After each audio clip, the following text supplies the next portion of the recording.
Welcome, everyone, to Night School. This is Ed DeLauder. We got Jeremiah Retzelhaff on the line as well. We're on the clock here in a slow draft. We're at pick 86 here in the beginning of the 8th round. We've got a team so far that includes some players that I know I normally don't click on, but I clicked on them on this particular draft. We got Kyron Williams and Aaron Jones as our running backs, Garrett Wilson, Cooper Kupp, Christian Watson making up the wide receiver room.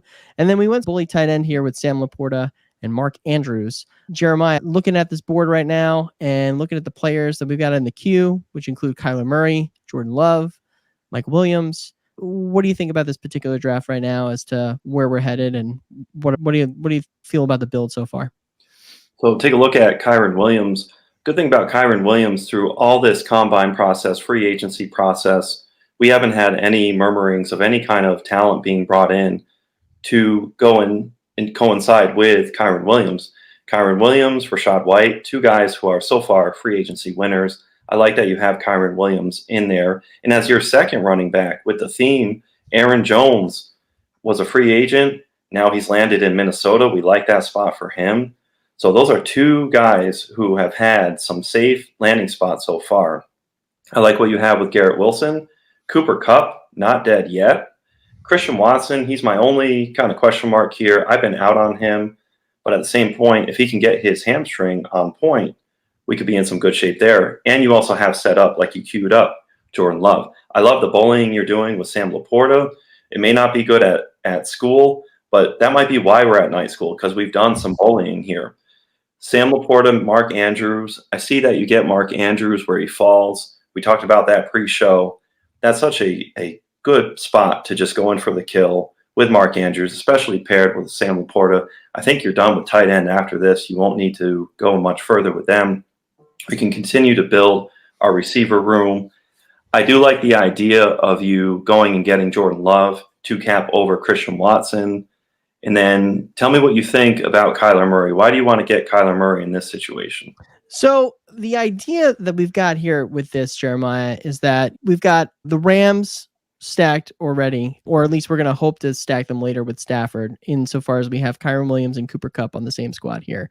And them being in the same division as the Cardinals, we're hoping to maybe cash in on some later season, sort of fantasy playoff schedule vibes right here with Kyler Murray. Okay. We could still get, Kyler Murray stacked later too. I mean, we could add Michael Wilson if we want to.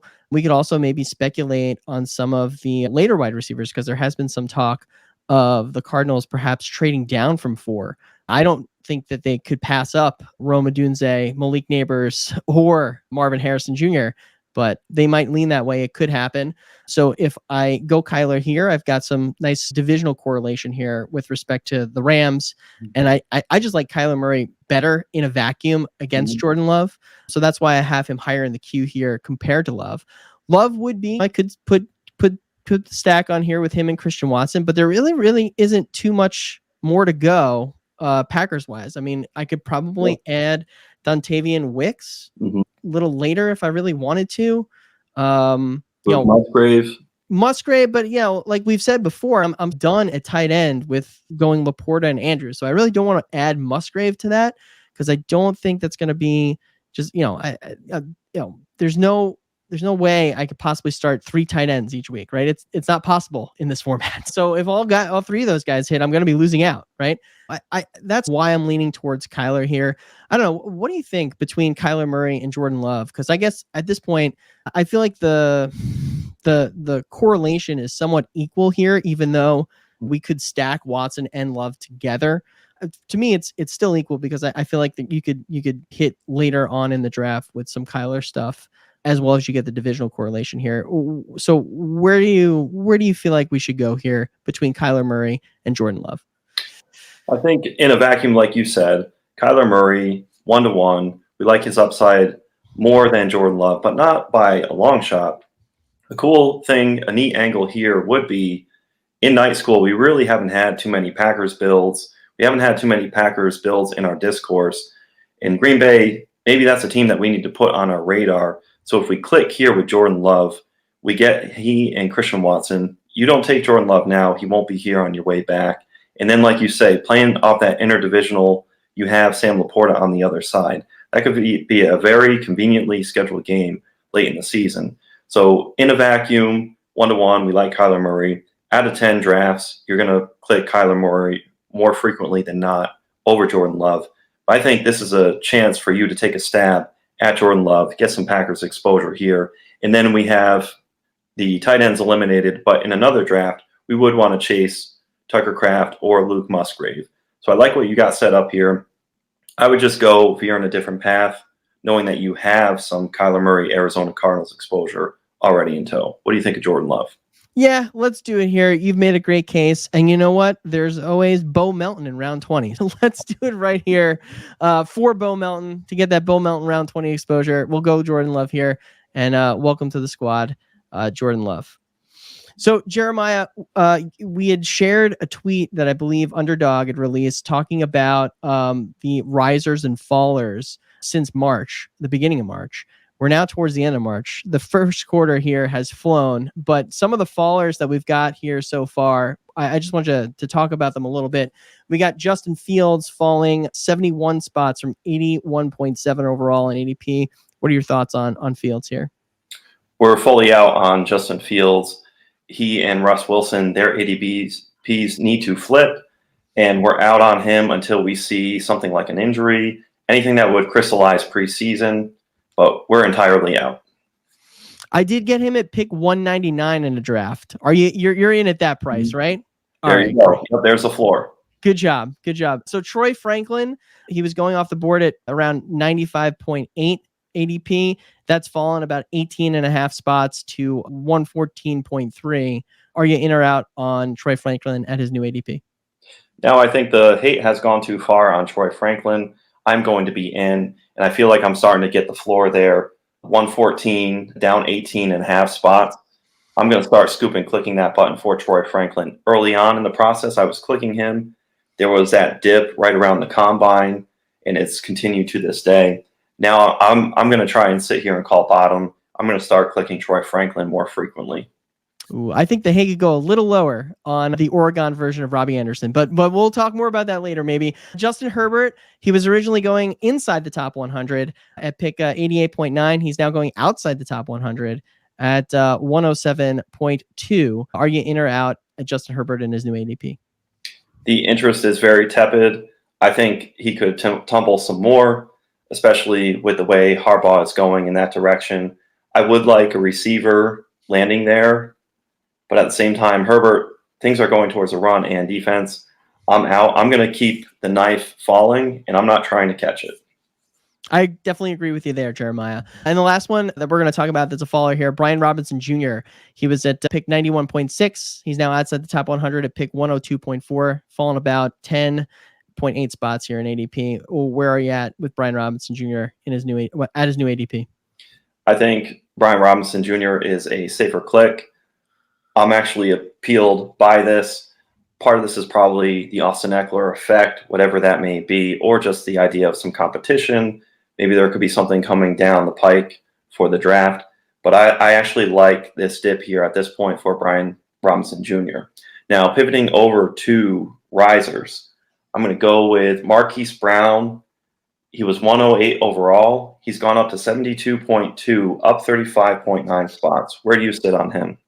Oh, that absolutely gross. I think we talked about that a lot last episode. I'm fully out on that new ADP, and it's only going to go down, I think, when they probably draft wide receiver. We think they're going to draft a wide receiver. We hope, for the sake of our entertainment, that they will draft another wide receiver. So I'll wait until it falls again when that happens. I'm out at this ADP. I think I'm only latching to Marquise Brown in these Chiefs stacks. He's cooked up very far, and they could absolutely add somebody in the draft. Now take Adonai Mitchell, 131.3, scorching up to 100, up 31.3 spots. Are you in or out on Adonai Mitchell? It's a big spike, but you know what? I'm probably still in at this ADP because of that mystery box appeal. He could literally land anywhere. He could go to Buffalo. He can go to the Chiefs. He can go really anywhere towards the bottom end of the first round. So I'm still in. I'll click him every now and then just to see what happens and root for something interesting happening on round one on draft day. I'm there with you. The mystery box appeal, I'm still going to click. Moving up to 30 spots, it is significant, but nothing that's going to make or break a tournament. So I'm still in on Adonai Mitchell up to pick 100, up 31.3 spots.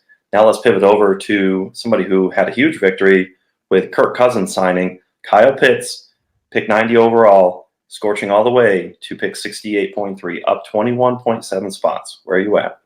Yeah, I'm still, I think, reluctantly in because I think this is where he should be going, right around that Dalton Kincaid, George Kittle range.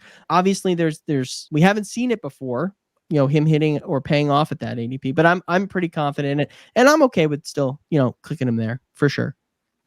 I'm with you with Kyle Pitts. I've been scorching with him up the board. I think I feel a little bit better because I have yesterday's price already in tow in my exposure bag. And now that I've got him up to where he's heating up, where he probably should have been, but we saw the chess pieces moving. So we had really been drafting him like he was going to end up here. Now that he is here, I think we're going to still be paying the piper. But at the same time, we're going to be looking at some newer tournaments to drop so we can get in the entry point versus the field just the same as last time when we were earlier in the draft, drafting Pitts around pick 90. Now let's pivot over to the signing with the Green Bay Packers. Josh Jacobs, 58.8, scorching up to 38.2, up 20.6 spots. Where are you at on Josh Jacobs?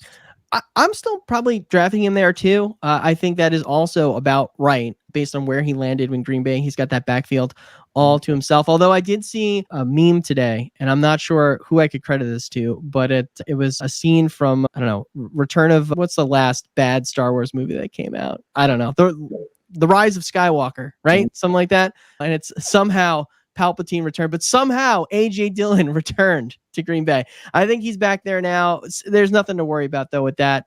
And Josh Jacobs, though, I'm still fully in on this price because I think it's about right. He's going off the board with Travis Etienne, a little bit higher than Derrick Henry. I think that's about right, so I'll still click him there. I think Josh Jacobs is in the right spot now. Versus the field, we're at a disadvantage if we're drafting him now. I'm going to be very happily clicking on him a lot more in future tournaments.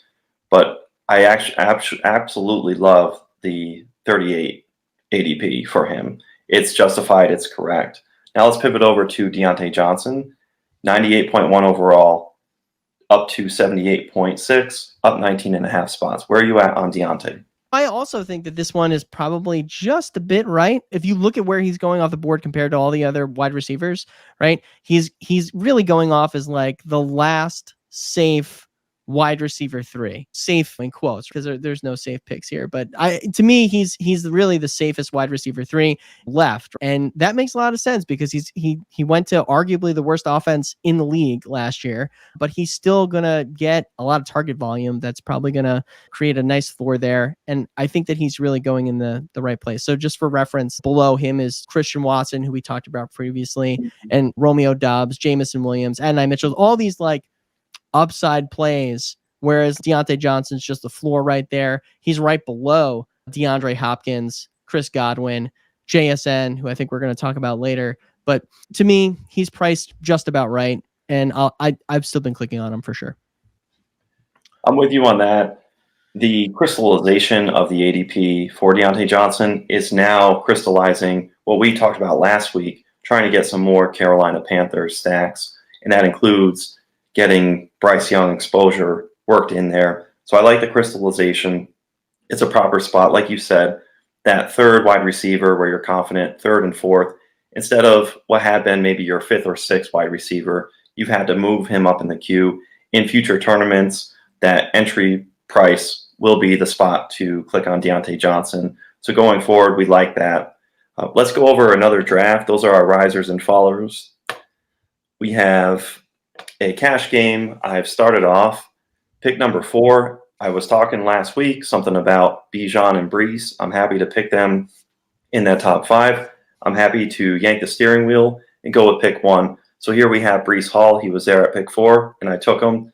All right, we back up what we say, we believe, and we eat at our own restaurant. So next I have at pick 21 DJ Moore and Chris Olave at pick 28. So I've got a start of Brees, DJ Moore, and Chris Olave. What do you think of this start so far, and which direction we might want to go? I do love the start. All those players I'm pretty high on, and you got them at pretty solid prices. Breece Hall, obviously, you went a little bit higher than his ADP, but we've talked about that. That's a good thing. We're okay with that because I do think that there's he's within that tier, so to speak. So I don't fault you at all for that. I think you could really go in any direction here.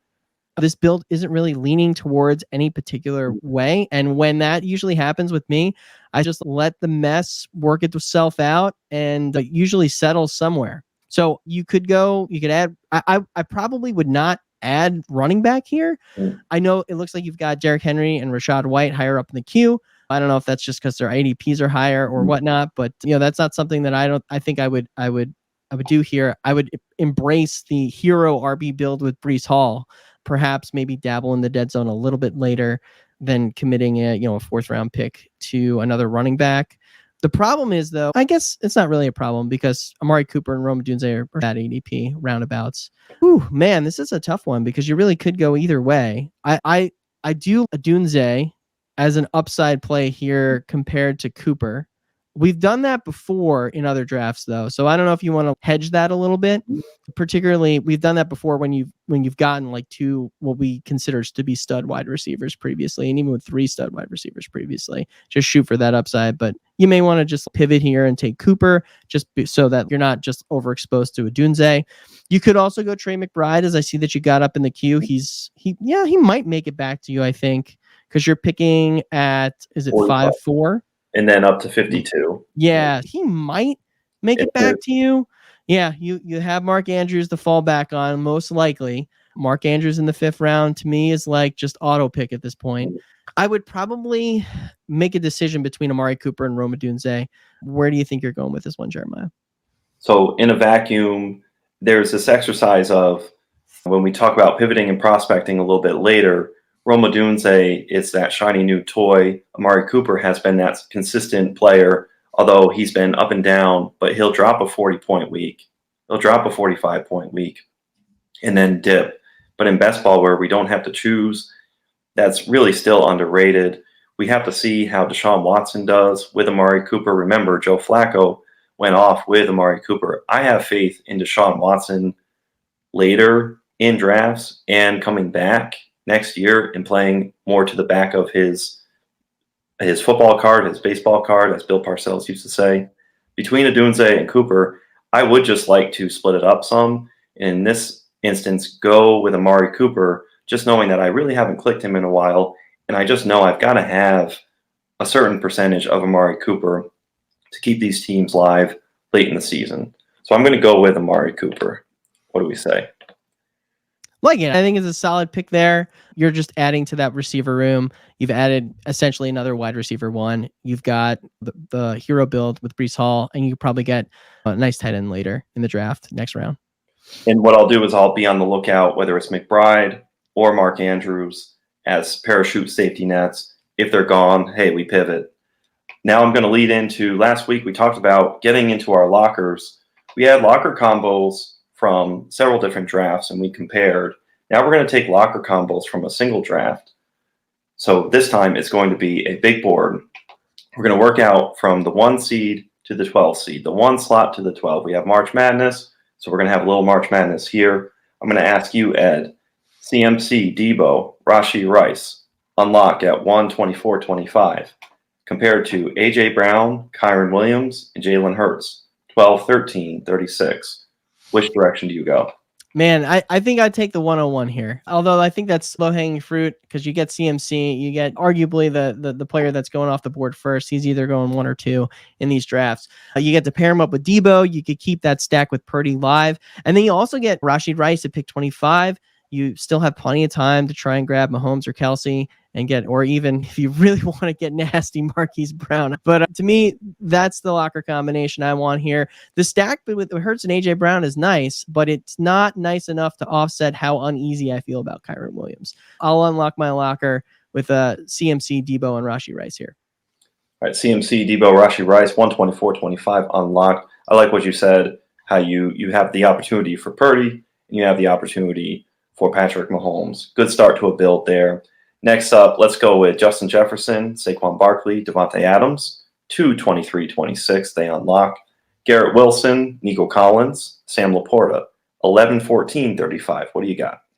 I think I will go with Justin Jefferson, Barkley, and Devontae Adams, but I think it's close here. It's pretty close because you've got in both Justin Jefferson and Devontae Adams, two players that you can't really stack with an elite upside QB at this point. So you're going to have to wait on that a little bit later. And then you've got Barkley, your running back, right? At 23, which is at present, I think, a little bit lower than what his ADP is at present, I believe, because I think I saw him going like he's going in the beginning of the second round now. But regardless, you still got a running back there that maybe you want to wait on running back here, particularly this early in the season, and go full on zero RB. With the other build, you are going zero RB, but you're hitting up the onesie position with Sam Laporta. Laporta, I do think you can wait on because of just how tight end has developed or how we think it's developing with Pitt skyrocketing up the board. I think you've got a solid group of 8 guys that I would not be surprised if any of them finishes like the tight end 1 this year for me. So that's why I'm leaning towards the Jefferson, Barkley, Devontae Adams build as opposed to Garrett Wilson, Nico Collins, and Sam Laporta. Nico Collins also, again, not one of my favorite picks there. Makes me very uneasy. So I'll unlock my locker with Justin Jefferson, Saquon Barkley, and Devontae Adams. So Jefferson, Barkley, Adams, 223-26, and that lock is open up.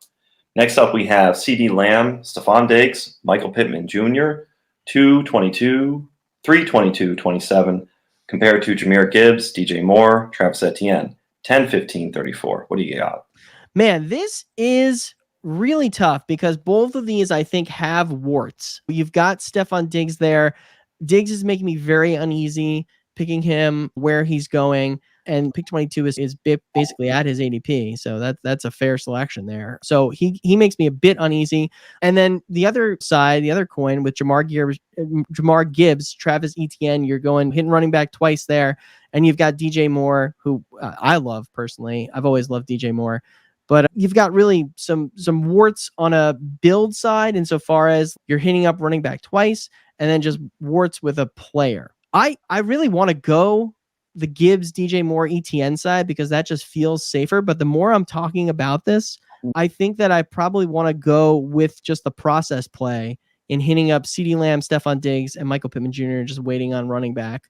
Only because I think Stephon Diggs has nothing left in the tank potentially. Doesn't mean that he actually has nothing left in the tank. He could rebound. The Bills obviously see something there. They haven't really addressed the wide receiver position at all, unless you want to count Curtis Samuel, which I don't think you should. So I'll lean into unlocking my locker here with CeeDee Lamb, Stephon Diggs, Michael Pittman, although I'm a little hesitant to see what's on the inside. I like it.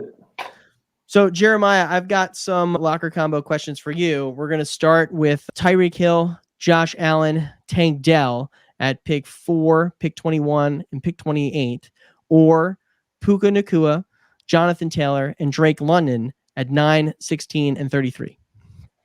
So give me Tyreek, Allen, and Tank Dell. I like the possibility of Kincaid for Josh Allen, and then Stroud with Tank Dell.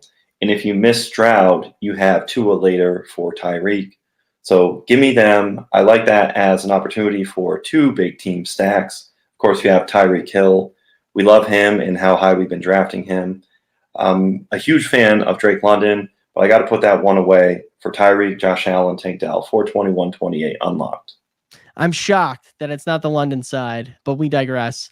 We'll go over to another locker. How are you unlocking this one? You've got Breece Hall, Chris Olave, Malik Neighbors at picks 5, 20, and 29. And then Amon-Ra St. Brown, Marvin Harrison Jr., DK Metcalf at picks 8, 17, and 32. Where are you going with this one, Jeremiah? Give me Breece, Olave, and Malik Neighbors. Amon-Ra and Breece, I give a slight edge to Breece.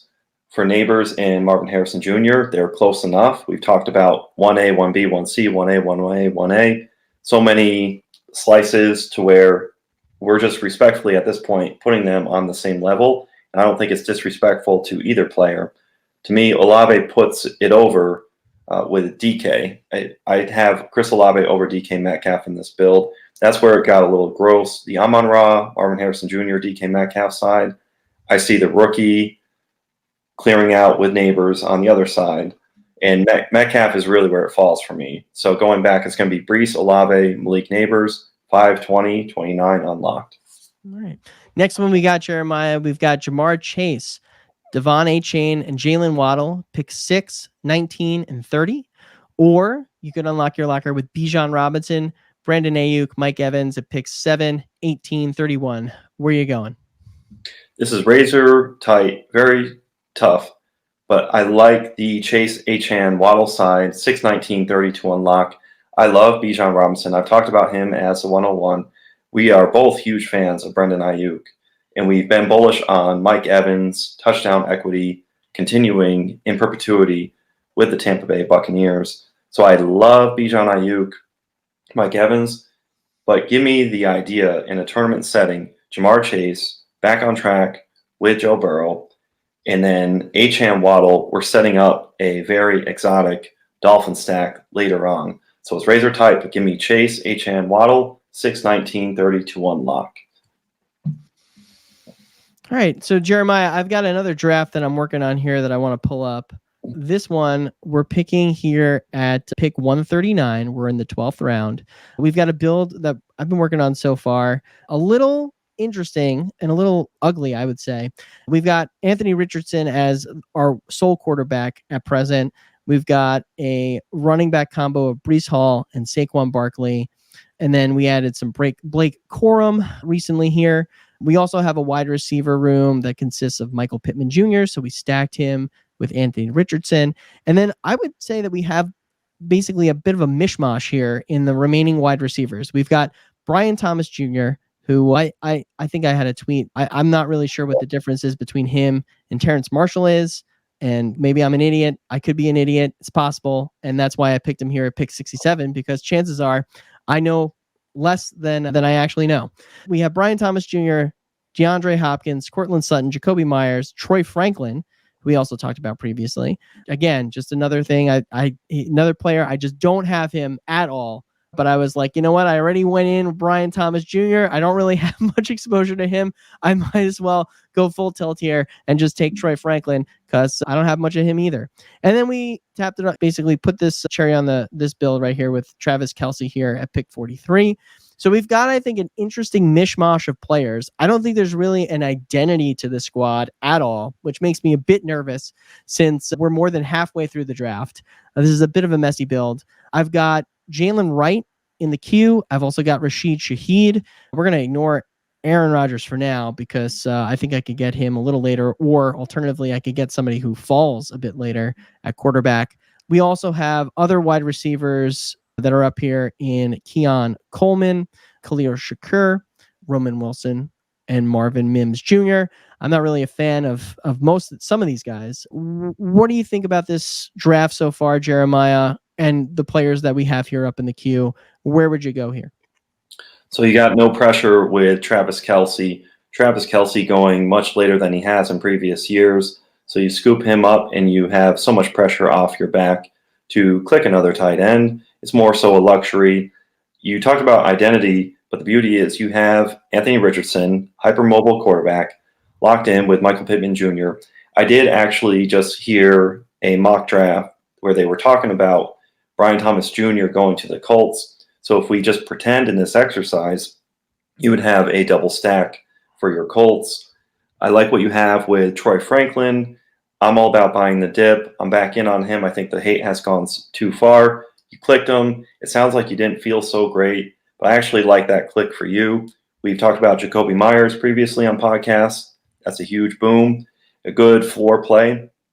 Cortland Sutton, it's iffy. We're not sure. But I do when you talk about opportunity for your team, with this lack of identity, maybe somebody like Drake May might be somebody you want to put on your radar, because he could be a gift that unlocks with other rookie players, be that maybe Brian Thomas Jr. or Troy Franklin, or possibly landing on the Denver Broncos if there is a trade up. It's smokescreen season. He would be a good player to pair with Anthony Richardson. I do love your running back room. Pivot over to them. You have Breece, Barkley, and Blake Corum. So you can say 3 Bs, right? Breece, Barkley, and Blake. We love the gap that you have between 19 and 126, Barkley to Corum. That's just chef kiss right there. As your third running back, Blake Corum. So your running back build, I don't think you're pressed. I love Jalen Wright. We love him at the top of your queue. So I would either go with Jalen Wright or continue with your receiver build with somebody like Roman Wilson or Rashid Shaheed. But if not, if you're not going to go running back or receiver, I actually like the idea of unfurling a little bit of Drake May. What are your thoughts? Drake May is interesting. I next pick here coming up. Let's see. I pick 150, which is literally Drake May's ADP. I do think there is a chance that he goes higher than that. That's for sure. But I think if he does, I could probably get Aaron Rodgers and stack Rodgers with Breece Hall. So I think I have some consolation prizes there if that doesn't play out the way that ADP says it should. So I'm leaning towards just waiting on Drake May. The problem is, I guess, if I do that, I'm not getting Roman Wilson, right? And that's, I think, the wide receiver here that I like, although I think that his ADP is a bit higher, or I should say his ADP is a bit lower than what justifies taking him here. I am leaning towards Jalen Wright and just honestly just calling this running back room done. I think that I'm just going to do that, and then I will hammer wide receiver from here on out, and obviously add a little bit to the tight end quarterback position, or particularly the quarterback position next round. But I am leaning towards taking Jalen Wright here. I know that you probably are not going to be doing that, Jeremiah, though, because you got him so much later in drafts previously. We're going to talk about that a little bit later in the show, but I'm going to be clicking Jalen Wright here and probably putting a bow tie on this running back room here, calling it a day. Very cool, because you still have that flexibility for an out later between Drake May and Aaron Rodgers. I like the way you talk that process through. You built on a robust running back room, and you have an anchor quarterback really in Anthony Richardson. You have a very good team there, and you've provided yourself flexibility. And we'll find out next round whether you and I are talking, or maybe next show, about whether or not Drake May fell to you or if it was Aaron Rodgers. So I like the direction you went. So heading over to our night school segment, progress reports, they're due. We have to get them at least quarterly. We're going to do a team review of ADP, and we're going to pull up teams' ADPs and discuss the angles where we're in and out on each player. So I'm going to first pull up the New England Patriots, and we can talk about them. I've got Ramondre Stevenson at the top. He's 79, round 7. He's the only player for New England who's in the top 100. So that's all there is. It's been a boring team. We picked them on purpose because it's been an unsatisfactory report so far, and we're hoping to boost those grades for the New England Patriots. Now, let's do a little speculation season. Let's say the Patriots don't go quarterback and they continue with a position player. They feel like they have more building they need to do. They claim maybe we're not ready for a quarterback, and they bring in Marvin Harrison Jr., and they snipe the Arizona Cardinals. They get him. Marvin Harrison Jr. right now is in the 17th overall ADP, round 2. I would anticipate a dip for Marvin Harrison Jr. late second, early third, maybe even mid-third, because of that stink of New England. So that is how I would approach Marvin Harrison Jr. in that instance. And then I would actually love Jacoby Brissett at that point, because that would lock in some more guaranteed playing time for Brissett. 239, round 20 ADP. I love his value if New England goes away from QB at 3. Granted, there could be Bo Nix, Spencer Rattler, Michael Penix Jr. later where the Patriots approach, but I like that as a bullish case for Jacoby Brissett. Now, in the event that the Patriots, now let's speculate back to Drake May, who we talked about in your last draft, at 150 overall, round 13 ADP. I would actually really like that for Hunter Henry at 174, mid-15th. I like Henry a lot if it is Drake May, that safety blanket for a rookie player. I also like the floor play of Demario Douglas, 170. Early 15th is a good floor play in best ball. And then for Antonio Gibson, we've talked about in the past, I've been beaten and defeated so much on him. He's at the 14-15 turn. He'd be worth just rotating in the jumble of all our running backs, but not getting overexposed to. So that's my report on the New England Patriots. And then also lastly, KJ Osborne, 234 ADP. He's absolutely free. I would be mildly interested with Jacoby Brissett for KJ Osborne as a late round stab. So I'll pivot over to you, Ed. That's my report for the Patriots. That's how it could get better, and that's how we would react if we have Marvin Harrison Jr. or Drake May go to the New England Patriots. Where are you at the Tennessee Titans? I like it, particularly. I'm also a big fan of Hunter Henry, where he's going. But in talking about the Titans, we've got several players that are, a lot less players that are on the board as opposed to the Patriots, so to speak. The earliest is Calvin Ridley, who is going at around the 5-6 turn, has an ADP of 60.3. I am tepidly out, I would say, only insofar as I think I've spoken about this previously. Between him and Hopkins, I anticipate Hopkins having a much higher target share just based upon their career trajectory thus far. I don't see, barring Hopkins being washed, which there really isn't anything I think that happened last season that would indicate that Hopkins is absolutely washed.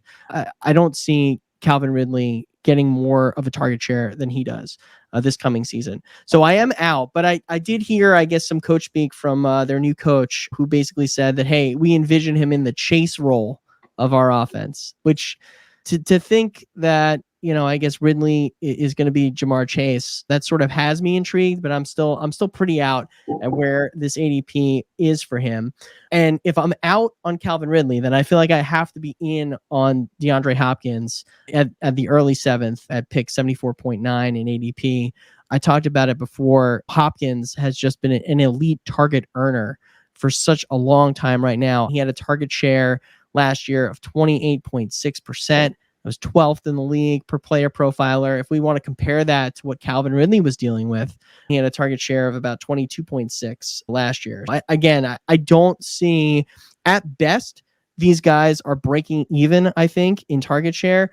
And I think most likely scenario is that Hopkins still has more targets. And I think that he's probably a better, more of a touchdown getter between both him and Ridley. So I'm fully in on DeAndre Hopkins at the early 7th. He's a great wide receiver 3, wide receiver 4 for me. I've just been hitting him up a lot in drafts. We then have Tony Pollard here going off the board also in the 7th round at pick 80.6. I'm out at present. I know that there's like a bit of whether or not he's going to be like the 1A to Spears' 1B. Some people don't see it that way. Some people see it as, hey, this is Tony Pollard's backfield. And you know what? It could be Tony Pollard's backfield, but are we really excited about somebody who's going to be in the Tennessee Titans backfield? No. The answer is no. And even at the 7th round, I don't think that the juice is worth the squeeze there. I don't think it is, because I don't think he takes this backfield over all by himself. I don't think that happens.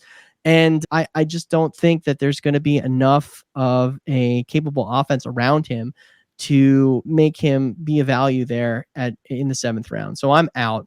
And again, if I'm out on Tony Pollard, I probably have to be in at Tajay Spears, right? Who's going off the board in the 9th round. Although I'm technically not really super in on him at this point. I think that his ADP is going to continue to go down. I'm waiting it to get around that 120 range. I think that's probably where it's going to ultimately end up. And once it happens there, I'm going to pounce on Tajay Spears. So I guess I'm tepidly out on Tajay Spears, although I have been taking him in some drafts. So I guess tepidly out is probably a good phrase for there.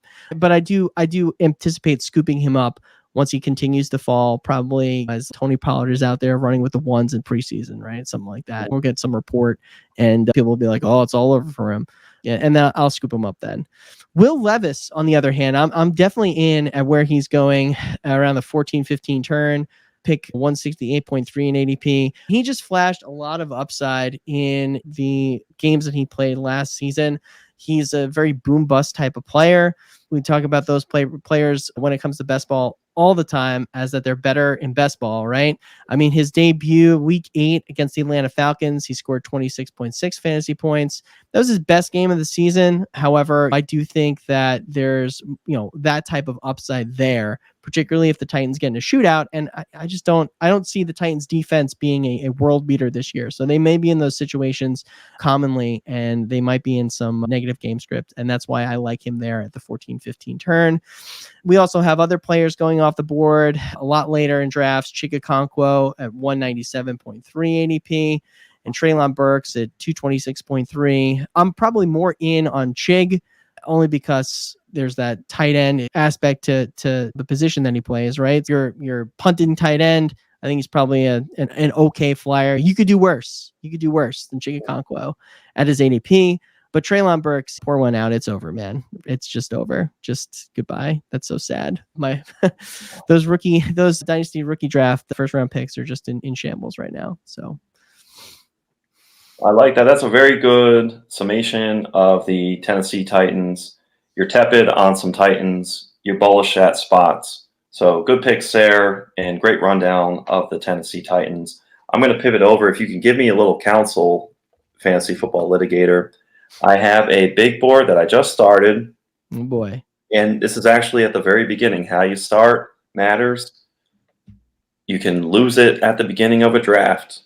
All right. You may not win it at the beginning, but you could definitely lose it. We were talking about Kyron Williams earlier. Let's read off who we have in the draft so far. At 1, CMC. 2, CeeDee Lamb. 3, Jamar Chase. 4, Tyreek Hill. Bijan Robinson goes number 5. Justin Jefferson goes 6. Breece Hall goes 7. Amon-Ra goes 8. At 9 goes Puka Nacua. A.J. Brown goes 10. I'm here at the 11th spot. I have Gibbs at the top, Garrett Wilson, Kyron Williams, Jonathan Taylor at 15. Whoa, that's a little too high. Nico Collins, he's way up there too. And then Saquon Barkley. So I'm really keying in on the top 3, Gibbs, Wilson, Kyron. How should I draw this? If I'm an artist, I'm in art class at night school, how should I draw this to start off? I don't know how many big boards you've entered at this point. I think in a vacuum, you go Jahmyr Gibbs. That's probably the pick that I would go. This start has been extremely chalky thus far. I'm pretty sure all those guys are in ADP order. Save for, I think, Jefferson. I think Breece Hall is going above Jefferson now, but I could be wrong on that. I think in a vacuum, I would go Gibbs. You could still, the line stack is very in play. You've got your hero running back with Gibbs there. You can set and forget that position for a while, unless there's some value that falls. Like I said, I would probably go Gibbs in a vacuum. Alternatively, you could pivot over to Garrett Wilson if you want to get some more exposure on him. I think one of our earlier episodes, Jeremiah, you talked about wanting to get some more exposure on Garrett Wilson. I do think that Wilson is probably getting drafted more towards his ceiling here. All these guys are getting drafted towards their ceiling because they are in the first round. But if you were to tell me who finishes as the number 1 player at their position in 2024, I would say that it's probably Jahmyr Gibbs over Garrett Wilson. So that's why I would lean towards Gibbs here. What are you thinking about where you're at here? So I'm sitting here. This is that little exercise. I'll get these reps in right. Kyron Williams is a player that I've been thinking, hey, I should try and up those numbers. I should get him rotated in. But Nelson Sousa is a high-stakes fantasy football player. He's talked about before. You have to take stands on guys that you're out on early, and you have to be bold. So just as much as you're bullish, you have to figure out who you're bearish on. We spoke earlier about Kyron Williams, how he hasn't had any competition brought in. He's really in a good spot. But I can't find myself getting excited over him. And that could be contrary to a lot of other sharp fantasy football players. But I got to make a stand somewhere. And you choose one thing against something else. When you don't choose something, you choose in favor of something. So what I'm going to do is I'm going to click in on Jahmyr Gibbs. All right, I'm boxing out Kyron Williams. And I'm just going to go for Jahmyr Gibbs. All right, we're going to put him on the board. Nice. Hopefully you could get some good results in that draft. Stack those Lions and avoid Kyron Williams while you're at it. What I'll do next is we're going to go back to continuing our progress reports. I'm going to pull up the Cleveland Browns. All right, and we talked about earlier, let's do their progress report. Amari Cooper, 48, fourth round. Excellent click. He can be a week winner. We had the exercise with he and Rome Odunze. So Amari Cooper, Rome Odunze. I don't feel bad clicking Cooper over Odunze. You have the shiny new toy, and then the player who's been a consistent veteran, albeit he has some spike weeks and he has some weeks where he lays an egg. But I really do having Amari Cooper. Remember, he boosted people through in advance in the best ball playoffs last year. So I really like Amari Cooper. Nick Chubb, 88, eighth round. I'm fully out. I love the player. I hate the ADP with his injury. I'll pivot over to Deontay Foreman. He's not listed on here. Underdog has not put Deontay Foreman as a Cleveland Brown. Deontay Foreman is free in round 19. There's a 7-round discount from Jerome Ford. Jerome Ford is 138 in the 12th round. I'm out on Jerome Ford. Jerome Ford is too inconsistent with boom-bust games. I don't see him having a grip on the bell cow role. Now, the difference between Cooper having boom-bust games and Jerome Ford having boom-bust games is the fact that Amari Cooper wins those weeks for you. Jerome Ford doesn't quite win those weeks. He's not a weekly winner. And then for Nick Chubb, between Deontay Foreman and Nick Chubb, it's 11-round discount from Chubb. So give me late round Deontay Foreman. He's absolutely free. And you don't have to tap into some crazy ceiling for him. For Nick Chubb at 88, David Njoku is the player to get for the Browns in round 8. And that is at pick 90.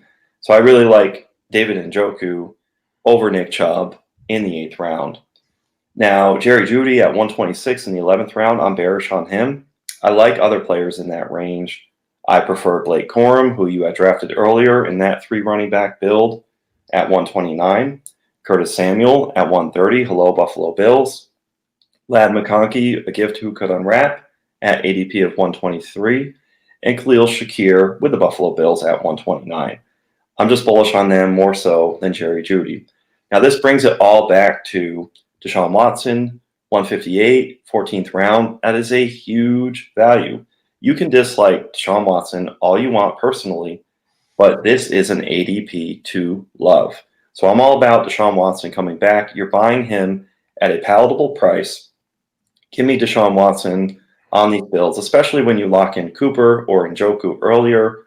You have that. Not everybody is just running to click Deshaun Watson, so we should take advantage of that for him. Elijah Moore, 206. I really only want him if I have Deshaun Watson. So overall, these Cleveland Browns, we can pack them together. There could be some rookies that unlock, but that's where I sit on them. That's their progress report so far. Ed, what do you think of the Denver Broncos?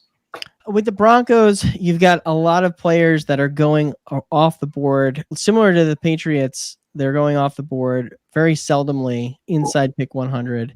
Javonte Williams is a sole Bronco with a ADP above 100. He's at 95.4, also in the 8th round. You talked about Chubb and Njoku there previous. You could also choose Javonte Williams there. I'm in at that ADP, and I've been picking him up on various drafts here and there. He had a 13% target share last season, which was 11th among running backs. He saw 58 targets. He's in a Sean Payton offensive scheme that's going to funnel those targets to the running back. So I like him there, and I will be picking him there at that ADP. Courtland Sutton is going 5 picks later than Javonte Williams at pick 100.2 in the 9th round. I usually fade the guys that are going to have epic touchdown regression, and Courtland Sutton looks like that guy. He had 10 touchdowns last season on only 90 targets. That, to me, is something that you usually fade, but I think the price is baked in there at pick 100. Fantasy gamers are getting pretty sharp nowadays, and they usually fade that, and they've done it here. So I'm like tepidly in with Courtland Sutton at his ADP at present, because I think that even with like Marvin Mims, if that ascension happens, which I'm skeptical that it does, to me, Courtland Sutton is still going to be the alpha there on the Broncos. And speaking of Marvin Mims, he's going after Courtland Sutton at pick 146.2 in the 13th round. I am out on Marvin Mims. I know that with Jerry Jeudy gone now, people are all about that Marvin Mims hype train. Yeah, the dude could fly. I get it. He really can. But I just don't see it with him. I think he's going to wind up being that like specialized type of guy in that Sean Payton offense. He's going to be like the Traquan Smith of the Broncos. Some guy that just is going to be running wind sprints, opening stuff underneath for whichever quarterback they want to get there. And then you also have Jaleel McLaughlin, who's going at pick 150.1. I'm also in on him. He had 4.42 yards created per touch last season, which was number 6 in the league per player profiler. We like guys that can create their own yardage, and he's definitely somebody that I'm taking later in drafts as like a 4th, 5th running back on the Broncos. Everybody else was going on off at round 20 or later. Greg Dulcich, Tim Patrick, Samaje Perine, Brandon Johnson, Jared Stidham. I'm out on all these guys. Stidham is somewhat intriguing only because there have been some vibes that, again, it's smokescreen season. So there have been some indicators out there that, hey, you know what? We might not draft a quarterback. We're just going to roll with Jared Stidham. I'm very skeptical of that, but if that actually winds up being true, he's going off in round 20, and you could do a heck of a lot worse than someone else than picking the actual quarterback of a team in round 20. Outside of him, and maybe Samaje Perine, only because there is some ambiguity in that Broncos backfield, I'm pretty much out on everybody else. I guess it's really going to matter which quarterback goes here. Really, I think a lot of the drafts that I see have them taking Bo Nix, who is also going a lot later in drafts right now. He has an ADP of 234.6. So he's also squarely in round 20. So you get a lot of round 20 Broncos exposure here, and you could pick everybody who's going in round 20 and picks around 17 through 20 and get a nice little stack here potentially. But we're not going to do that because we're pretty much out on these guys. I love the notes that you have. We tried to pick 4 teams who may not be commonly drafted, or they're a little bit tough to put together. Hopefully putting all these players in some context with their ADP, we think out loud, and our clicks become easier, or who we don't click becomes easier. So speaking of clicking, I'm going to shift over to a draft. Got an hour left. Oh no, how much time do I have? These slow draft streets. I need some counsel. I need some help. Let's get our grades up here. I've got a draft right now. Kyler Murray is my quarterback. He's my onesie. And then Trey McBride, I stacked. So I've activated Kyler Murray and Trey McBride. You love to see it. I went Breece Hall. All right. We talk about it. We're going to be about it. Breece Hall, number 1 overall. Not afraid to yank the steering wheel. There he is. There's proof.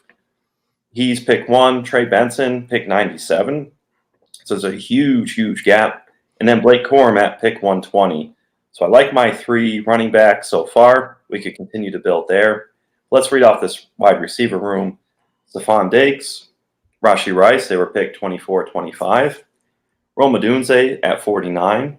Deontay Johnson, there's my 4th wide receiver. A call back earlier to Deontay Johnson. I got him as my 4th receiver. I love that even more than getting him as a 3rd receiver. And then you have Adonai Mitchell, who we talked about. We're scorching up 30 spots or so, and we're still clicking him. And there's the test right there. We passed the test because there is Adonai Mitchell in the draft on the test, and I click him and you click him. The direction of this team, where we can go, I've got 1 quarterback, 1 tight end. I got my 3 running backs, and then I have 5 wide receivers. Who should I take at this point?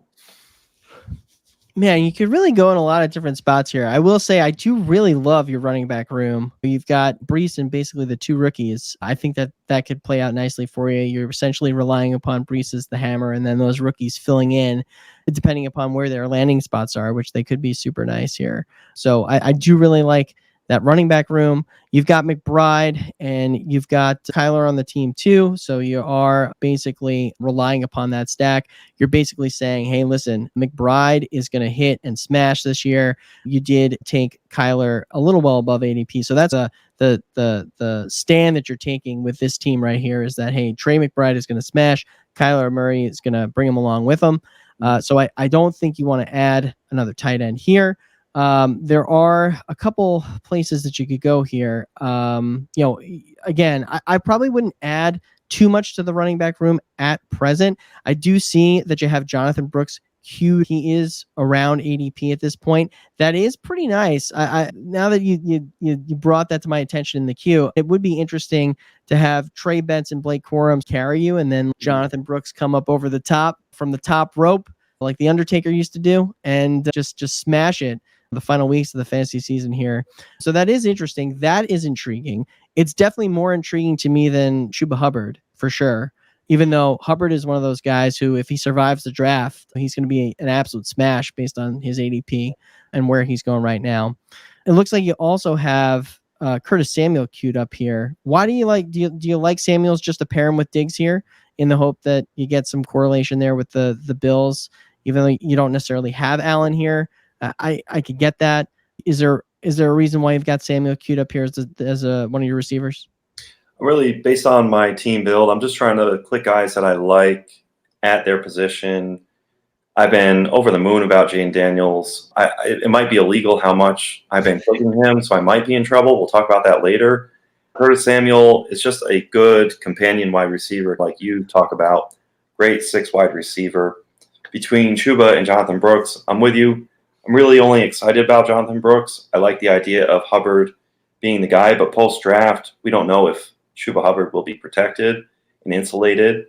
It might be Jonathan Brooks who comes into Carolina. I like the idea of, in the back half, Jonathan Brooks taking over. When I have some of these more well-developed running back rooms, having Jonathan Brooks as the ideal back half of the season, no pressure on him. Jonathan Brooks came out and said that he would be ready for training camp. However, what a player says and what ends up happening can be different.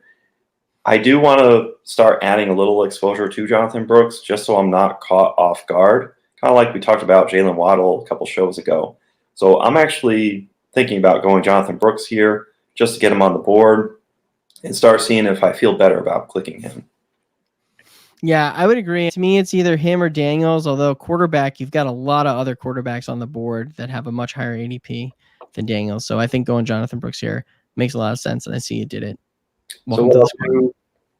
I'll stop the draft there. I'll go with Brooks, and then we can, like you say, push quarterback down the board. Now, we're going to pivot over. We prospect and pivot. And in sales, you have something going on. You try and sell to somebody. They don't go for it. You got to pivot. You have to find another alternate way. One table at a restaurant might not buy from you the wine that you're selling. But that doesn't mean you don't try it for the next table. So we're going to prospect and pivot. We're going to name a rookie player and their ADP, and then make the case for the rookie, and the other person will make the case for a nearby ADP veteran player. So we are prospecting and pivoting. We're getting those sales. I'm going to start off. I'm going to prospect to you, and then you're going to pivot from me. I'm going to prospect with Marvin Harrison Jr., ADP 17 in round 2. Give me Marvin Harrison Jr. on the Cardinals, tied to Kyler Murray. If we're buying Kyler Murray, why not buy his 1A, 1B weapon alongside Trey McBride? He won't be taken off the field. Keep Trade Cut has Marvin Harrison Jr. as wide receiver 5, just after Jamar Chase, Amon-Ra St. Brown, and just before Puka Nacua, Garrett Wilson, and A.J. Brown. So the market sees Marvin Harrison Jr. solidified in this range now. So why not click on Marvin Harrison Jr.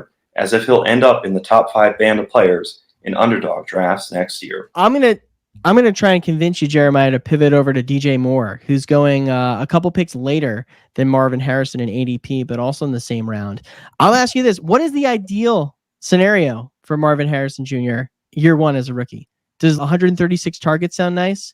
Does 1,300 receiving yards and 8 touchdowns sound nice? Oh, that's no big deal because DJ Moore did that last year. All right. And he's arguably got a quarterback upgrade in Caleb Williams. Now, I get it. You've got some hesitation because Keenan Allen is there now. He's going to take away some of those targets potentially. But you know what? I think you're going to get a really consolidated target share between him and Allen in Chicago this season. Caleb Williams is going to be throwing him some balls. He's going to be seeing a lot better balls this year from Caleb Williams, even if Caleb Williams flashes that pink phone around. I think it's going to be great for DJ Moore. And think about this. I'll just leave you with this, okay? DJ Moore hasn't seen less than a 25% target share in 4 years, okay? 4 years. I don't think Keenan Allen is going to knock him off that pedestal. I think he's still going to see at least 25% of the targets in Chicago this year. And that's why DJ Moore is ready to explode. And that's why you need to pivot to DJ Moore when you're considering even drafting Marvin Harrison Jr. So Jeremiah, it's my turn now to hit you up the prospect and maybe sell you on somebody. And I'm going to try and sell you here on Malik Neighbors, who's got an ADP of 33 and is going in round 3. And I don't know if you saw this, Jeremiah, but he had a pro day today and he absolutely crushed it. All right. The dude is an athletic freak. He ran a 4.3540, which is not bad for a dude who's 6 foot, 200 pounds. All right. Absolute athletic freak. He was an absolute beast in college, just running all over the place at LSU. I get that his landing spot's iffy, but you know what? His landing spot is going to be better than Jalen Waddle, because I think you're going to talk about later on here, but it's going to be a bit better than Waddle, only because we know for a fact, I think, that no matter where he goes, he's going to be, I'm pretty confident that he's going to be the wide receiver one there. All right. So maybe there's talk that he goes to the Bears and he defeats my prior argument that I had about DJ Moore. All right. We get that. But I'm pretty sure that after this pro day, after he melted faces in New Orleans running that 40, I think he's going to go in the top 6. I think the Giants are his floor, and I think that's where he's ultimately going to land. And that is why you need to be picking Malik Neighbors here, because he's going to be the alpha on his team this year, and he's going to just blow your faces out of the water. So here's our pivot. Our prospects sometimes can be a little dangerous. We love Malik Neighbors, but what if he does go to a bearish spot? We're going to pivot over to Jalen Waddle, ADP of 31 in round 3. So you can click either or, Malik Neighbors and Jalen Waddle. Give me the guaranteed offense in the Dolphins. 104 receptions as a rookie, 3 1,000-yard seasons on his resume, 421 yards after the catch in 2023. Jalen Waddle was number 12 in the league. Neighbors would be happy to replicate any of the 3 seasons Jalen Waddle has had so far in Neighbors' respective rookie season. So that's my pivot to Jalen Waddle. Now heading over to a prospect. How about Rome Odunze, ADP of 50 in round 5. Reception perceptions own perfection, all green on the route trees for Matt Harmon. Scouts are raving about Rome. Scouting community is echoing Odunze being a surefire prospect. In 2023, this is in college, 14 games, 87 receptions, 17.8 yards per reception, 1,553 receiving yards, and 13 receiving touchdowns. Odunze would be the wide receiver 1 in any other class. He's getting 1A, 1B, 1C level of respect. What's your pivot to that? My pivot again, Jeremiah, I'm going to go back to the well with the prior argument, right? So Rome Odunze, rookie, we think he's going to have a great year. We think he's going to maybe have more than 100 targets, right? We think he's going to have like about 1,100 yards. He's going to probably score maybe 5 or 6 touchdowns. Oh, wait, that's what George Pickens did last year, all right? George Pickens, he did that with Kenny Pickett, who literally said, I don't want to start anymore in this league. I'm done. I'm the clipboard life. All right, me and Nathan Peterman, we're going to join that club, and it's going to be fabulous. We're just going to sit on the sideline and chill with our clipboards and collect millions of dollars. Sounds great. I'm right there with you, Kenny Pickett. If I could do that, I'd do it too. And that's what he chose to do. He also was catching balls from Mason Rudolph, right? This is what George Pickens was able to do with those two. I can't wait to see what he's able to do with Deontay Johnson gone and Russell Wilson inserted into the equation. So Russell Wilson was looking for Cortland Sutton last year. We got Cortland Sutton 10 touchdowns in the end zone. Pickens is that similar type of receiver. He's that contested catch type, that acrobatic catch type. And I think that he could do similar things with Russell Wilson in Pittsburgh this year, as Wilson did with Cortland Sutton last year. And you know what? If Russell Wilson doesn't wind up starting it, the backup quarterback is Justin Fields. Gave DJ Moore 1,300 yards last year. So I think that you should pivot over to George Pickens if you're looking to pivot off of Rome Odunze because of some uncertain landing spot here. The next one, and I think the last one that we're going to do here, Jeremiah, I'm going to prospect about Xavier Worthy, who is going at an ADP of 105 in round 9. And can you remind me again, what type of format is Underdog? Can you remind me, Jeremiah? I'm thinking it rhymes with Westball. Westball. Oh, so wait, do we have to set lineups in that type of format? For us, with trying to keep up with things, one less thing to worry about, not having to do a lineup. This is best ball. I like it. We don't have to set lineups in best ball, Jeremiah. And you know what? Xavier Worthy is like the quintessential better in best ball player. All right. He absolutely blazed, at the combine with that 40 time. I get it. Listen, you're maybe a little afraid because he's a skinny guy. He's like 165, right? What do I say when I'm looking at a player and I'm thinking about drafting him? All right. If this guy looks like me, I probably shouldn't be drafting him, right? 165, I used to weigh that much right before fatherhood set in. So it gives me some reservations, right? Some reservations. However, the dude blazes. He's got that Deshaun Jackson archetype. I know that gets said about a lot of guys, but you know what? He is the quintessential better in best ball guy, and he's going to give you a lot of upside, and that's why you should be taking him in round 9 at pick 105. Jeremiah, who would you pivot off of if you do not find my sales pitch on Xavier Worthy fascinating and interesting? Who would you pivot off of? That was a beautiful sales pitch. If we're at a restaurant, I would add the guacamole. That was excellent. And some hot sauce because it was spicy. The bearish nature for Xavier Worthy, let's say he just gets dumped on the Philadelphia Eagles. I think a lot of people would just be like, nah, we're not in there. So let's pivot over to Josh Downs, ADP of 108, round 9, 98 targets last year, 68 receptions. That can go up, 771 receiving yards. He was number 3 in slot snaps. He'll be on the field with Michael Pittman Jr. He has the benefit of Anthony Richardson coming back. He's being drafted as wide receiver 52. He was wide receiver 36 in red zone targets last year with 11, and he did have that red zone presence at North Carolina. So I look for his touchdowns to go up and Downs to pay off his wide receiver 52 price.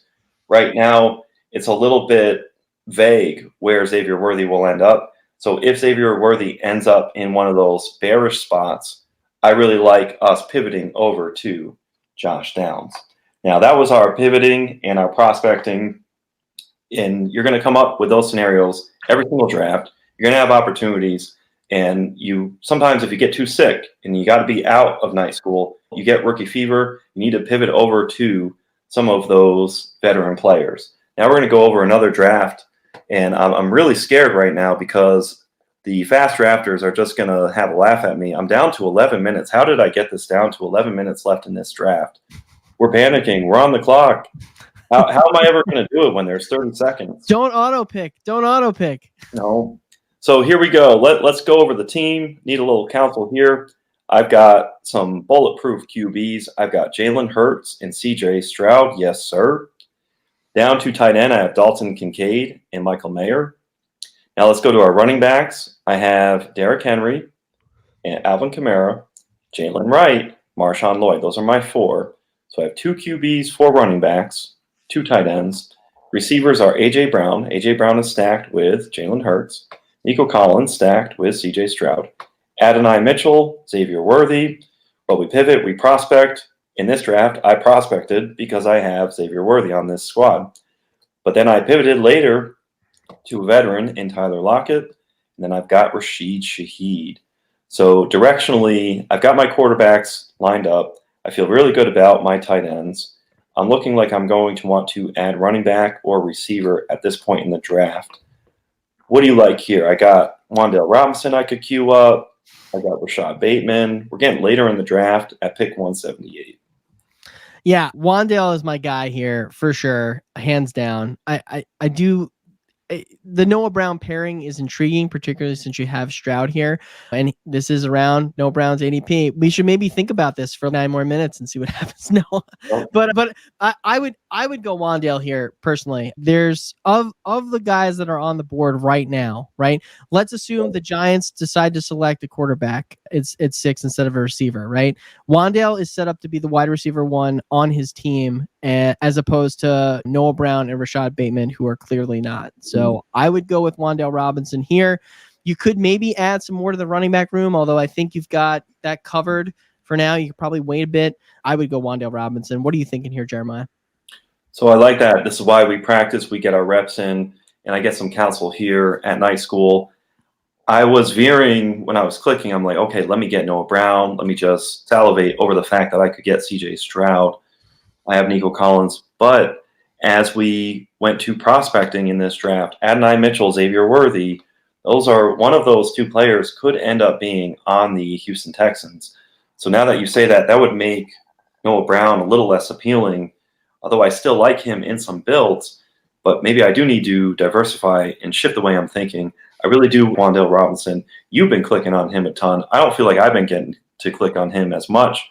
So I really think this is an opportunity for me to go in that direction. I'm going to put it on the board with Wan'Dale Robinson, a versatile weapon. And then we hope that in favor of us picking Noah Brown, us picking Wan'Dale Robinson, that we will unlock Adonai Mitchell or Xavier Worthy to go with those Houston Texans stacks. So I'm going to click Wan'Dale Robinson, and I'm going to stop the stream. Did you want to start us off on J.K. Dobbins? Yeah, we got some news this week, Jeremiah, that Dobbins has a clear bill of health. I think Ian Rappaport put out that he's clear to resume football activities. Dobbins, just to refresh everybody's recollection, he had that terrible Achilles injury beginning of the season last year. He would have absolutely smashed, I think, if he did not get injured, but he unfortunately did. The question is, are we in or out on Dobbins? I know me personally, I am in on Dobbins, particularly since the start of best ball, his ADP has actually fallen. He's down to pick 219 in ADP. You could get him in the later rounds that are not going to be existing once the season rolls around. I'm totally in. And I will say, I know a lot of people are hesitant about the injury. They're hesitant because he doesn't have a landing spot right now. With respect to the injury, there are a lot of guys that have come back recently and just have done very well, albeit sometimes even in short spurts after coming back from an injury. I mean, in 2022, we had Cam Akers, who looked good after returning from his injury. James Robinson also looked good beginning of the season. He carried you a little bit. And listen, those guys eventually, it didn't work out for them. However, they weren't going in round 18, 19 in best ball. So even if you get 1 or 2 or even 3 weeks from Dobbins here, where you could get him in a lineup, you're still making a very good, I think, investment in picking him where he's going off the board. And just think of it this way too: if he winds up signing like a 1-year prove-it deal with the Dallas Cowboys, right? After this news that like he's now clear for full health, like how far is his ADP rising? Like how are we talking about? Like a round 12 player, right? Or 2 rounds? You think of 2 rounds? That's it, Jeremiah? Yeah, that's why I'm in on Dobbins here, and that's why I'm going to be taking him where he's at presently. But Jeremiah, how do you feel about Dobbins? So I think you sell him in Dynasty, any heartbeat, any pulse, send him away. I'm all the way out. This year's Derrick Henry output that we're bullish on was supposed to be J.K. Dobbins last year. Pour some out for last year. I remember I had in the low 20s exposure. I really have loved J.K. Dobbins' profile, but circle me as all the way out. Now, I'm not necessarily going to be hard-headed about it. If we're later in the offseason and there's some bullish reports about J.K. Dobbins, I may change my tune, but really, I'm not going to hold my breath that that's going to happen. So I personally am all the way out. Did you have a draft that you wanted to go over? I do. I'm going to pull this one right up here right now. This is basically a Texan stack that I've been working on, and we're here picking we've got pick, oh boy, scroll. We're at pick 137. Sorry about that. So we're at pick 137. We've already got a pretty interesting team here. I've got CJ Stroud as a quarterback. We've got Breece Hall. We then went some rookies with Trey Benson and Blake Corum. We've paired CJ Stroud with Nico Collins, Tank Dell. T. Higgins is also part of the wide receiver room. I think we made that pick last draft. We also have DeAndre Hopkins, Jacoby Myers, some veteran presence there later on in the wide receiver room. And then we've got Kyle Pitts. And unfortunately, I was auto-picked in a slow draft, Jeremiah. I don't know how it happened. I was having too good of a time, and I wound up taking Dalton Schultz at pick 89. But you know what?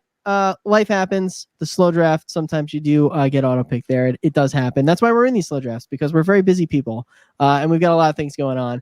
I was a little too busy for this one at that particular time, so I do have Dalton Schultz auto-drafted there at pick 89. Regrettable, but I'll live with it. So I've got a lot of Texans here. There's I think a lot of different ways that I could go with this particular team. I do have some interest in adding a wide receiver here, probably shooting for some upside here, I think, particularly since I've got some what I would consider floor plays in both Hopkins and Jacoby Myers. So I'm adding a couple players here to the queue, including Keon Coleman, Rashid Shaheed, and Dontavian Wicks. We'll even put Quentin Johnson in there, even though that's disgusting. Of these players that we've got here, and any other player that's on the board, Jeremiah, where are you thinking about going here, and what do you think about this team so far? First off, shout out to the slow drafts. We hit capacity The way that I am bullish on the slow draft streets, I hear it debated on Twitter, and I like both sides. Don't get me wrong. I'll end up doing some fast drafts, but my prospect to someone else's pivot is when you do these slow drafts, you maximize your ability to expand capacity, because if you have 30 slows going at any time, you're able to continue your day. And every 3 hours, you can check OTC and then clear the deck. So I'm all about some slow drafts, and the slow draft gods were good to you. You had Schultz go. You have CJ Stroud, Nico Collins, Tank Dell. I remember this vividly. We talked about T. Higgins, and the off chance you've got a banana stack for the Houston Texans. I love this team. Breece Hall as your first overall pick in your draft in the first round for you. Trey Benson and Blake Corum. Good running back room there. We don't feel pressed on the running back position. You love Kyle Pitts to pair with Dalton Schultz. For me, if I'm trying to play sniper, I like these receivers you've laid out. I like the idea of Dontavian Wicks as a good floor play. But if I'm sniping, I want Roman Wilson on this squad. I want him right after Jacoby Myers. What do you think of that? That's interesting. Do you think, though, that I think Wilson might make it back to me, though, here? Because I'm picking at pick 152. He's got an ADP 155. Then why don't we risk it? Let's get somebody else and hope he falls. All right, let's go with another rookie then. Let's go Keon Coleman. I know he had that pretty rough combine, and he might fall here, but there's still some drafts that have him out there as like a day 2 pick. So I'm just gonna go Keon Coleman and shoot for some upside with that one. Try and open up a random door, and hopefully it leads to something good. I like it a lot. So we've got your last team there that we drafted. Now we're going to go over our last topic is our exposures. We both maxed out the little board, and we're going to talk about each of us respectively, our top players that we were exposed to. And for me, I'm going to rattle off who I've got. I've got it presented here on the screen. JT Sanders, 75%. I got this down to 46% overall. I have personally sought help, and it is working because I've got 46 total drafts, and I've got, I think, 15 to 20 outstanding right now. So I've gotten my exposure down to 46% overall. I'm happy with it. I'm not pressed. I've been getting JT Sanders late. Now, Roschon Johnson, 55% exposure, big fat L. This reminds me of Deuce Bigelow, Rob Schneider's character. He's having a heart-to-heart with his dad in the bathroom, and somebody's just taking a loud dump in the background. That's how it feels right now. Like, I've had all these nice teams, and then Roschon Johnson exposure is just there. We take a huge L on that, but we're hit, but we're not hurt. All right, so that's where I'm at with Roschon.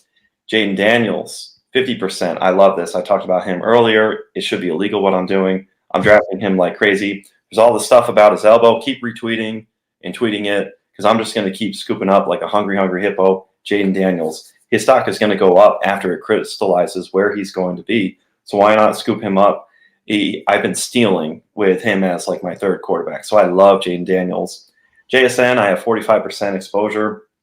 I'm neutral. His rookie output was uninspiring. So this is one where I reflect back on myself. If I started a new tournament, I would not be drafting JSN near the same. But at the same time, I'm happy I've gotten some of that exposure out of the way. Noah Fant, we talked about him before. 45% exposure, I'm A-OK. Fant was free. He still is free. Just not a big jump from a free agent landing spot. So late round tight end still in full effect. But maybe I'm going to switch it up who my late round picks are. Trey Benson, 40%. I'm very happy with his post-combine output, and we're bullish on Trey Benson. So I'm happy with the 40%. Of course, we have to look where draft spot ends up being. Chris Olave, 40%. Can never get enough Olave. Olave and London are my two that I'm taking a stand on wide receiver early in drafting.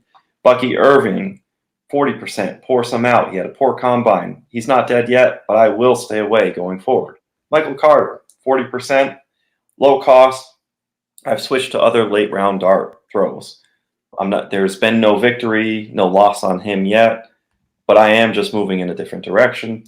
Jalen Wright, 40%. 190s to 220s. Yesterday's price is not today's price. I am over the moon thrilled with what I got for Jalen Wright. Sam Laporta, 35%. I'm here for the onesie advantage. So I like my builds. A big part of that, too, I think, is my bullish nature on the Detroit Lions overall. Next is Malachi Corley, 30%. He'll be my last one, and then I'll kick it over to you. Jim Nagy tweeted that 9 teams sent their wide receiver coach, and 31 teams visited Malachi Corley's pro day. There's day 2 buzz for him, and you can get Malachi Corley super late. Ed, can you tell me about your exposure and how you feel on the little board? That's interesting. I didn't know that little tidbit about Malachi Corley. And before I pivot over to what I was talking about, or my little board here, I just want to compliment you, Jeremiah, on the rookie exposure there. You definitely had a lot of takes there, and I think particularly with Jalen Wright at 40%, that really paid off for you. And when you were talking about in prior episodes about getting that JT Sanders exposure down, I did not realize it was that high. But I'm not out on him entirely. I think that I think he's definitely going in day 2. So I think you could still get a nice profit there. But I do think you have a really nice group of rookies there that you're going to profit off very nicely. With respect to my build, my exposure here so far, not too many rookies. I guess that's my biggest regret here. We are at night school. We're trying to learn here. So I don't really have as many rookies as you on my board here, and I'm sad about that because I just don't get that ADP spike with a lot of good combines there. Running down the list here of exposure, I've got Elijah Mitchell at 45%. I have shaved that off a bit. I do like Elijah Mitchell as a contingent play, and I like that only insofar as I think there were some quotes last year from Kyle Shanahan, who, when some reporter, I think, asked him why Jordan Mason's not getting any reps or something like that, and they were just like, yeah, he's not good as Elijah Mitchell. Like, Elijah Mitchell is good. And as somebody who drafted Elijah Mitchell a lot during his rookie year on a lot of dynasty squads, I agree with Kyle Shanahan. Elijah Mitchell's really good, and I think that if CMC misses some time here, we're talking about a really good contingent play. And it wasn't that long ago that CMC was basically considered a very injury-prone guy, although we all know that that's nonsense. So I do think that there's some chance that CMC could miss time here, and Elijah Mitchell will be there to mop up whatever is left there. I also have Christian Watson at 40%. I know you're not big on Christian Watson, Jeremiah. I think we really disagree on Watson as a player. For me, I think that of the players that you're going to be stacking Jordan Love with out of that Packers receiving core, I think the one that gives you the most spike and the most potential there is Watson. He's going a lot lower than Jaden Reed, excuse me. And I do like him as the play there, as opposed to Reed, who's going substantially higher, right? Just insofar as if he's able to stay healthy with those hamstrings, right? I think you've got basically a wide receiver 1. That's the way I see it. And that's why I like him as to where he's going in drafts. And that's why I've got 40% exposure of him in the little board. Going down, I've got JSN at 35%, Jonathan Taylor at 35%. JT, I just love as a player. I think that he's going to have that backfield all to himself. It sounds like from how you're talking about him before, Jeremiah, you might be a little lower on him than I am, but I do like him as somebody to build a hero build around. I will take him and did take him here 35% of the time in the little board. And I pretty much chalk that up to just where I was picking at the time. JSN, I'm like you. I'm hoping for a bounce back there. We'll see what happens. Brock Bowers also 35%. He is my highest exposed rookie, which I'm glad about. I did like where he was going in drafts previously, although with Kyle Pitts quarterback landing spot, and not so much now. I think if I could have done it all over, I probably would take Pitts where I was taking Bowers. I still like it. I still think that he could be really used as a weapon wherever he lands on draft day. And then we've got Wan'Dale Robinson at 35% as well. Wan'Dale forever. I love him where he's going. To me, he's just a nice gadget guy and a guy that I think has a chance to lead his team in targets, unlike a lot of the players where he's going around. Hunter Henry, we talked about. I think we both agree that he's a great later tight end play. We're going to like him even more if Drake May lands there. Chuba Hubbard, again, at 30%, I have exposure to him in the little board. I'm fine with that. I think that you talked about Roschon Johnson, pouring one out for him. I might have my Roschon Johnson moment with Chuba Hubbard after the draft. It could very well happen. So hopefully it doesn't. Dylan Lobby at 30%. He's basically one of my favorite like later round RB plays. I do like him and the pass catching that he exhibited in his college career. And I think some NFL teams are going to fall in love with that come draft day. And then Darnell Mooney, 25%. Daniel Jones, we'll see. I don't know. With respect to Daniel Jones, that's pretty. I don't know. That could go either way, right? I think that just was me forcing some Giant stacks because of my love for Wandale, really, more so than my love for Daniel Jones. Darnell Mooney, like the landing spot, might work out. He'll probably hopefully have some spike weeks, and I've got 25% of him on my little board. So overall, I think I did an okay job. I think that if I could do it over again, I think I'm just going to continue to push those rookies up the draft board, particularly with the early drafts. And just if somebody's high on a rookie, I just got to be higher than them. I just have to be because it's gonna work out more often than not, I think.